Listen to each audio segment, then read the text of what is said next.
Darkness, silence, the world as we know it has vanished. No cities, no bustling crowds, no civilization.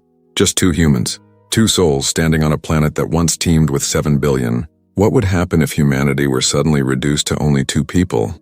The thought alone is almost impossible to fathom. Civilization, with all its complexity, all its achievements, now shrinks to the experience of a single, shared perspective. One mind, one will, navigating a world designed for billions. Survival becomes immediate. Connection essential. And yet the vast machinery of our society, industry, agriculture, governance lies dormant, useless. Imagine waking up one morning, and the streets you know so well are utterly empty. The hum of cars, the chatter of voices, the distant echo of airplanes gone. In their place, an uncanny silence. The air feels heavier, almost expectant. Only two human hearts beat against the rhythm of a world suddenly vast, unclaimed, and waiting. This is the scenario we are exploring today. What if there were only two people left on Earth? How would life adapt, evolve, and possibly survive in this unprecedented circumstance? To understand the scope, we first need to examine the forces that define human existence. Humanity thrives not in isolation, but in complex networks. From the dawn of civilization, humans have relied on one another to hunt, to trade, to learn, to love. We are social creatures bound by communication and cooperation. Strip away the millions of others, and suddenly, every assumption about daily life is challenged. The two people in this scenario, let's call them Alex and Sam, wake up to a world without institutions, without leaders, without community. Every structure built by human hands begins to decay immediately without maintenance. Electrical grids falter in a cascade of failures. Water treatment plants cease to function. Farms lie untended. Roads crack. Buildings crumble slowly under the relentless force of nature reclaiming what was once its own. But Alex and Sam face a more immediate concern: survival. Food, water, shelter. With only two humans, modern conveniences quickly lose relevance. Refrigeration is meaningless if the power grid fails.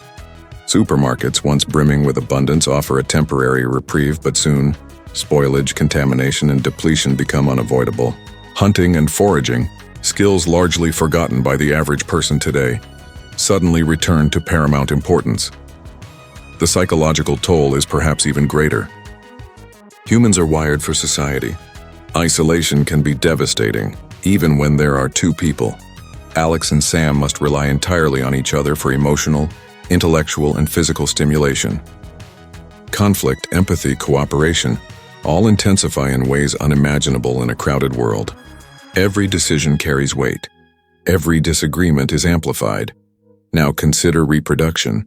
The survival of the human species depends on procreation.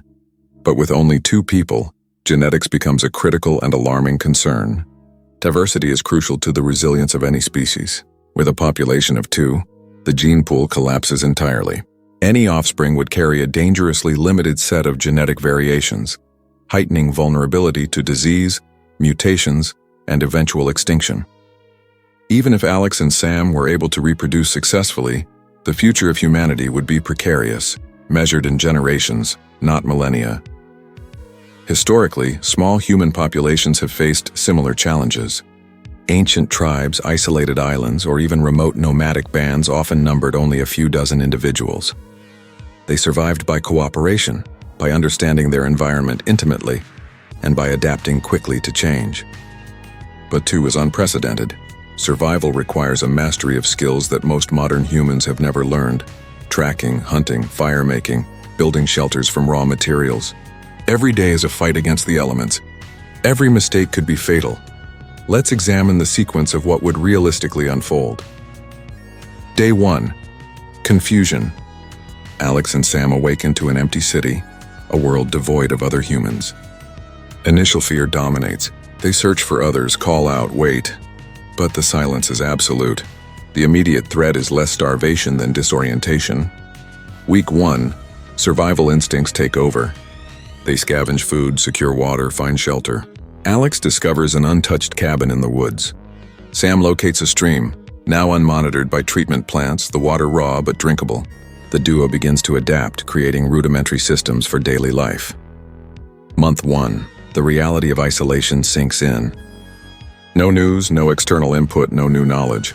Time itself feels different without the framework of society. Alex and Sam must invent routines, rules, and methods for keeping track of days. Mental resilience becomes as vital as physical endurance. Year 1.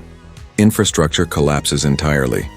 Bridges corrode, highways crack, cities become forests.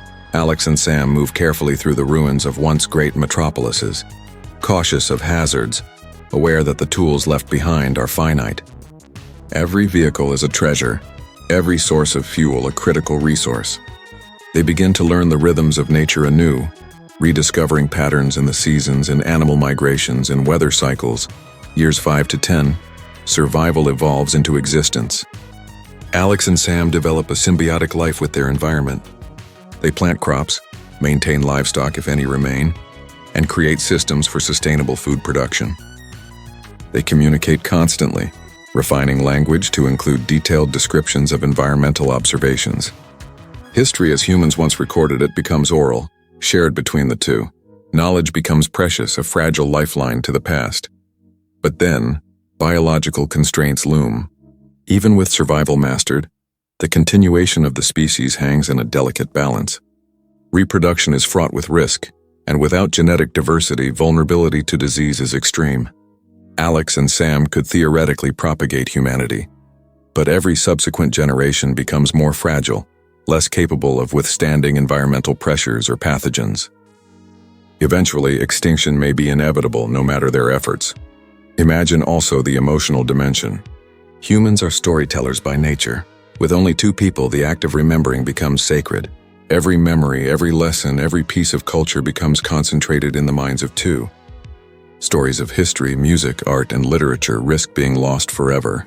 Knowledge that once spanned continents and centuries now exists in whispers, in conversation, in imagination.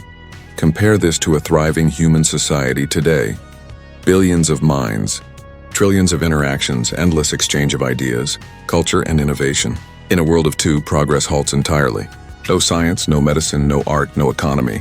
Alex and Sam inherit the Earth, but the Earth is quiet. Civilization becomes a memory. Nature responds without hesitation. Predators and prey recalibrate. Forests expand into abandoned cities. Rivers reclaim their courses. Animal populations stabilize, shift, or explode without human interference. In a sense, life persists, just not human life as we know it. The planet itself, free from human dominance, begins to heal, or perhaps simply continue in its indifferent cycles. And yet, Alex and Sam's experience is intensely human. Every sunrise, every storm, every challenge carries profound significance. They embody the totality of humanity, the entire spectrum of human potential and limitation. Their decisions echo not only for themselves, but for the legacy of a species. Every choice carries weight unimaginable in a crowded world. Over decades, if Alex and Sam survive, their lives form the last chapters of a human story stretching back hundreds of thousands of years. The world shifts around them, slowly erasing the marks of civilization. Mountains, forests, oceans, and deserts endure. Cities crumble, roads vanish, technology rusts and disappears. By the time they reach old age, Alex and Sam are no longer merely individuals. They are the guardians of memory.